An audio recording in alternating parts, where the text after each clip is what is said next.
From the worldwide headquarters of More Sports and Less Levine, it's a Tuesday night. Good evening, everyone. Welcome once again to More Sports and Less Levine, powered by cleveland.com, into our 25th consecutive year. Andy Baskin is here tonight from 92.3 The Fan. How many years is that for you? About 10 now on radio? We're coming up on 10 on radio here. I did radio in Columbus on WBNS back in the day, and I was on. Oh no, I can't remember. I was on in Missoula too. I can't remember the name of the station I was on. Okay, Feel but bad. here, That's bad. but here at 92.3, it's 10 years already. That's hard to believe. Oh, yeah. It's almost 10 years. Almost 10 years. Scary. 216-750-403 is the number to call. And you can also email us during the show at reallesslevine@gmail.com. Andy Baskin is here. He's a busy guy. How many, for example, in the last 2-3 weeks with the Browns making their charge here, how many different radio stations have you been on around the country to talk about the phenomenon of the Cleveland Browns? Handful. I've done some like TV spots too, so maybe around 10, somewhere around there. I was on with my good friend Scott Farrell the other night. Farrell, coast to coast. Tell me what people want to know. Baker Mayfield, good, bad, indifferent, or the story of Stefanski. What is the major story that out-of-towners want to know from you? I think before they beat Tennessee, it was, is this team for real? Are they going to be able to hang with Tennessee? And then it was like, oh my God, what's going on in Cleveland? How I was talking to a radio station in San Diego, and they were like, this is amazing for you guys, and we really feel for you, and we're really excited for you that you guys are doing this, and that your football team is playing well. And then I give them I feel bad for San Diego and the Chargers leaving, and then we have this whole bonding thing about the Browns leaving, and it's kind of sad at the end. We start crying, but otherwise they keep asking me about Baker. Right, but it is sad for some of these cities. But think about it: all the production we went through to try to keep the Browns. We didn't hear any of this from any of the other teams who lost. The Raiders, they lose their team every year and a half, so that doesn't matter to them. But it's interesting that Cleveland is the only one that really got people off their feet. Yeah, the Rams a little bit. Stan Kroenke's isn't exactly a household favorite, I think, in St. Louis right now, especially with the stadium that they built there, and that's just sitting dormant right now. And I think St. Louis is about the only one that can kind of feel our pain on that. And St. Louis has had a history of losing teams too, so much like we have, if you think about it, with the Rams on our own. And I think about like the old Cleveland Barons when they left. I mean, that crushed my heart when I was a kid. One of the broadcasts the other night showed they were playing up the fact that the Browns had not been to a playoff game since had not won a playoff game, I guess, since '94, and they showed Vinny Testaverde on a drive down toward the home plate area, and I'm thinking I went to almost every game that I could go to as a Browns fan. And I love that stadium back then. It's obviously doesn't match up to what you have here and around the country, but it didn't look that bad with a full house and the Browns moving in the mud and moving defenders away. It actually was pretty inviting. Yeah, I thought for football it was amazing, and whenever I see highlights of anything in the old stadium, all I think about is my dad, and I think about going to games with my dad. And my dad used to run a scoreboard, which was, ironically, as you talk about home plate, there was a scoreboard on the walkway up to the suites or the press box, and it was a little handheld scoreboard. And my dad ran that just like it was a high school scoreboard. And he had 2 seats, and he switched off every other week. He got to run it one week, and then there was another guy that ran it the other week, and they would switch back and forth, and they would take their son. So like my brother would go one week, and then I would get to go every once in a while. And I just remember being able to go in the boiler room at the old stadium and warm up, when it was really, really cold. So, I mean, I have great memories. And when I see Browns highlights from the old stadium, I cherish those. And I love thinking about those. And I love thinking about spending my time with my dad there. I don't know how we got this, but I have 2 brothers, an older and a younger brother. And we used to be able to get into the stadium and into the opposite area you're talking about, which is where the halftime press box was. It was actually in deep right center field. I don't know how we got in, but once we got in the first week, they just assumed we belonged, so we kept going. The best hot dogs in the world that nobody knew about. Yeah, for all the bad things they used to say about or all the bad things that I think about with Mr. Modell when he took the team out, he did treat people pretty well. Remember, I mean, he would give the media free tickets to the games Yeah. because he said, "Hey, if you've got to work on Sunday, I think you or your family should be able to be here as well." And that for all the bad things I think about the end, there were a lot of good things that Mr. Modell did. Yeah, I know there's that no. might. I and this will make me sound like a traitor. Up until the end, I thoroughly enjoyed talking with him every opportunity that I could have. I learned something. If I made him laugh, I figured I had a good line because that was his goal, was to make everybody laugh. And what he did was horrendous to the sports fans in the country, not just Cleveland. But it had a bad ending, though, for him also, by the way. 216-575-0403 is the number to call. Andy, this game on Sunday shapes up to be I mean, even the latest today that Freddie Kitchens is going to be calling the game, and that we got so many ex-Browns here in this game, and ex-New York Giants playing in the game, and I think this sets up for great theater. And as bad as the Giants' record is, all they have to do is win 2 games, and I think they get they get into the playoffs because Yeah, their record's so bad in the league. well, that's the East for you in the NFC. But there are so many great storylines going into this game, and I think the Freddie Kitchens line today really just amped things up even a little bit more. And the Giants have a ton to play for. So do the Browns. There's a reason why NBC decided for just the third time in the history of Sunday Night Football that they were going to pick the Browns to play against the Giants. And if Odell Beckham Jr. would have been playing in this game, the theater would have been even bigger. Right. I'm just hoping the Browns can go in there and do their job and get out of there and inch a little bit closer to a playoff. How did you feel at the end of the game the other night against Baltimore? I saw people crying and all that. To me that wasn't a crying game. That I thought, number one, if you like football and you like being entertained, that was the game to go to this year. If you could go or if you could watch it, that was as good a game as you're ever going to see. But I looked at it as look how far the Browns have come. I'm not one who roots for the Browns no matter what. Obviously, I want them to win every game they can win. But I didn't feel bad about watching that game and having that outcome. Les, that was the first time I've watched a game where the Browns were down, 34-20 at one point. They were down 2 touchdowns, right? And I looked at it not like they were down this monumental point spread that they couldn't come back. To me, the way the offense was running, they were down 2. That's just 2 touchdowns. That's all they needed to get back in the game. I wasn't worried about the offense. I was worried about that defense. And, even Baker's interception that took it back to the 1, I looked at it like this, and I never look at the optimistic way, and I really did in that game. It was only a 3-second drive that got them into the end zone, so that I knew that Baker would have more time to try to score and even things up.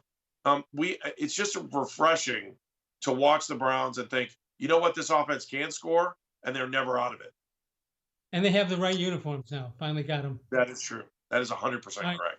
So more drama, although this is on the Browns side with Baltimore as opposed to New York. You got Peters allegedly spitting on Jarvis Landry. I don't think it's allegedly anymore. They have it on clear as can be on tape. What is that all about? Well, he came back and called him a coward today for doing it. And in this COVID time, I got an ice rink about 5 feet away from me, and we yell and scream and make sure the kids don't spit on the ice. I don't know how you can, in good faith or reason or just common sense, purposefully spit on somebody right now. That's just insane. With everything we're going through, that's like lopping your head off and just putting it off to the side. I know there's smack talk, and Jarvis talks, but man, we are living in the COVID-19 pandemic, and spitting on somebody right now has to be monumentally 100% ignorant, stupid, and just not understanding what's going on in the world. Well, I fully know what I'm saying when I'm about to say this, and I'm not just casually throwing this out. Somebody could die out there. And I'd like to see murder. I wouldn't like to see it, but murder charges would be about the right thing to do. I don't know about murder charges. The other thing is I don't know, and again, there's no excuse for it, but I wonder what Jarvis said to him before or what was going on. And Doesn't matter. You don't know. You're in the game. I agree. There's just no excuse for it. There's just none. None. 216-575-0403 is the number to call. Interesting, after all was said and done, the Browns didn't lose their place in line as far as the playoffs are concerned. Everybody fell in step on that. And you still like their chances? Yeah, I like it. I still think the Browns win 2 in the next 3 games. I think that they're playing the offense is playing at the highest level. I mean, they're just a little bit behind the Chiefs, I think, offensively. But I'll tell you what, that first half against Tennessee, they were as good as anybody could see. So yeah, I can't recall a game better than that since the Browns came back in '99. 216-575-0403. Andy Baskin, 92.3 The Fan. You can hear him with Jeff Phelps from 10 until 2. And we'll come back. We'll take your phone calls and more. More sports and less Levine is powered by cleveland.com.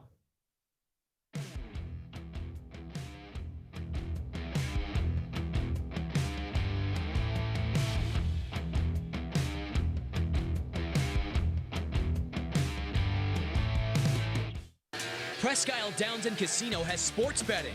Use one of our 50 state-of-the-art Bet America kiosks to place your bet and watch your favorite games on one of our many HD televisions or visit our sportsbook area. Only at Presque Isle Downs and Casino.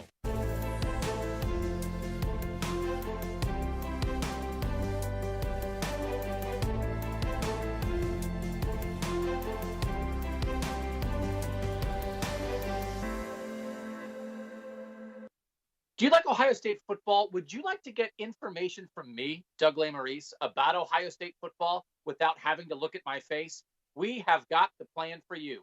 Become an Ohio State text subscriber through cleveland.com. You send a text, 614-350-3315. What do you get?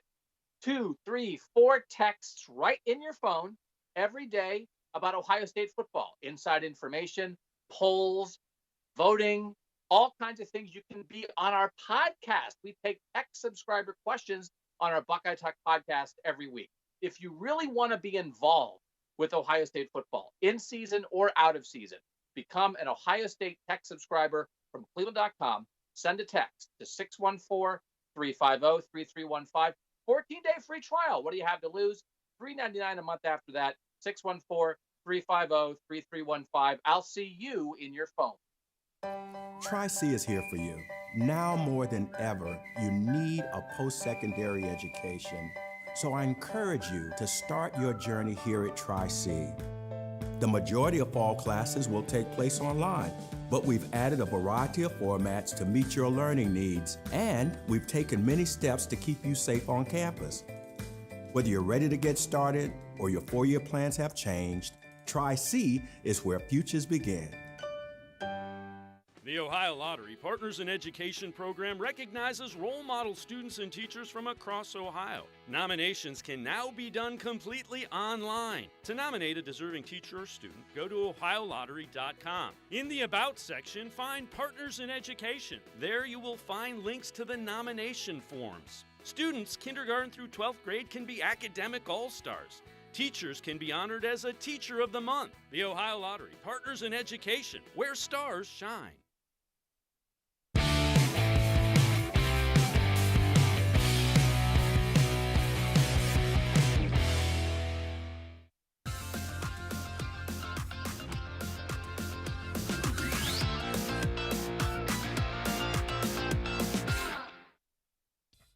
The Browns-Giants game Sunday night got a little more interesting with news that offensive coordinator for the Giants, Jason Garrett, will miss the game because of COVID, meaning that former Browns head coach Freddie Kitchens will call the plays for the Giants Sunday night. Advantage who? Well, that's tough to say. Freddie does know some of the Browns personnel, but the Browns know him, and his play calling was all over the place a season ago. Want more intrigue? Giants starting quarterback Daniel Jones has a bad right hamstring and a gimpy left ankle. Doesn't sound very good for him. If he can't go, Colt McCoy is the Giants quarterback. Yep, the same Colt McCoy who was the Browns starting quarterback between Derek Anderson and Jake Delhomme. McCoy has started and won a game for the Giants this year. The Giants are 5-8 and very much in a battle to win the NFC East and make the playoff. but they're a team the Browns should beat. They are offensively challenged. Saquon Barkley has missed most of the year, and only the New York Jets, who are winless, have scored fewer points than the Giants this season. Only the Ravens and the Jets have fewer passing yards than the Giants. Their defense has been average, but not nearly dominant enough to make up for the offense. If the Browns are truly a playoff team, this is a game they should be in control of and win. Andy, you know what I enjoy? Well, a lot of things, but one of the things is how in pro sports and even college, some of these things meld together and they're just haphazardly done. And one example is on Jason Garrett. Is it did Chris Rose and Garrett graduate at the same time at university school? I gotta believe I gotta think they're pretty close. As a matter of fact, I was watching Chris. Chris was taping some voiceovers for BattleBots, the other show that he hosts. Right. And he was wearing his university school outfit while he was doing voiceovers the other day. So it was pretty cool. And I think they're in the same range. Yeah. Well, he's an unabashed Cleveland fan. There's no question he adds quite a bit to your show, and I always enjoy hearing him. That's Chris Rose. By the way, for you softball players out there, Rose Field down by the zoo, you know, that's where one of the great fields. That's Chris's grandfather, Mr. Rose. Yeah. I'm smarter now. I'm smarter. I did not know that. You bring it up next week when he's on. 216-575-0403 is the number to call. You know, when I was a kid growing up and talking about those games in the semi-press box or whatever you want to call it, auxiliary press box, the Pittsburgh Steelers were not the rival of the Cleveland Browns. It was the New York Giants. This is why this is for us old guys. This brings back great memories. Unfortunately, it won't be a full house or anything like that. But here I am talking 50 years later, I can name the starting lineup offensively and defensively for the Giants. That's pretty sick, isn't it? It's pretty good. I go back, the Big Red Machine is the other one that I can kind of go through the lineup and think about and remember who played. So my computer brain goes back to about the 70s. So, but the stories that you tell me were the stories that I would sit around and listen to my dad and my uncle and, you know, even my brother hop into those conversations talking about, you know, playing the Giants and all the great games they had against the Giants. You know, you just mentioned it about the Giants and all. About the Big Red Machine, that they were so good, you couldn't help but remember all of them. And then I think about the Indians of '95. They were a better team. They had better pitching. The Indians did, and I would take the Indians straight up in any kind of a series against the Big Red Machine. Yeah, I think the Big Red Machine sticks out in my mind less just because the Indians were so bad. And I was like, well, the Reds play in Ohio. So I was so young. I mean, I was like 8 or 9. And I was like, so I'm going to root for them. Yeah, they're in the National League. We're never going to play them. And this will be great. And I'll root for those. And I wanted to wear number 14 because of Pete Rose, because of the way he played. I mean, he never stopped. He always hustled. And that was like, you know, you'd look around and my dad would say, hey, if you want to play a game and you want to play the game hard and be tough all the time. I don't know if this was before or after he hit Ray Fosse or not, but you know, it was that's how you play the game. You play to get a hit every time you're up, and it doesn't matter what the score is or what you're going to do. You want to get on base no matter how it takes. And you know, I remember that as a kid, just watching. Nor does it matter if you bet on the game or not, apparently. I guess not. My dad didn't care about that either, though. So let's take a break. We're going to come back. Andy Baskin, 92.3 The Fan, is with us. Back in a moment on cleveland.com.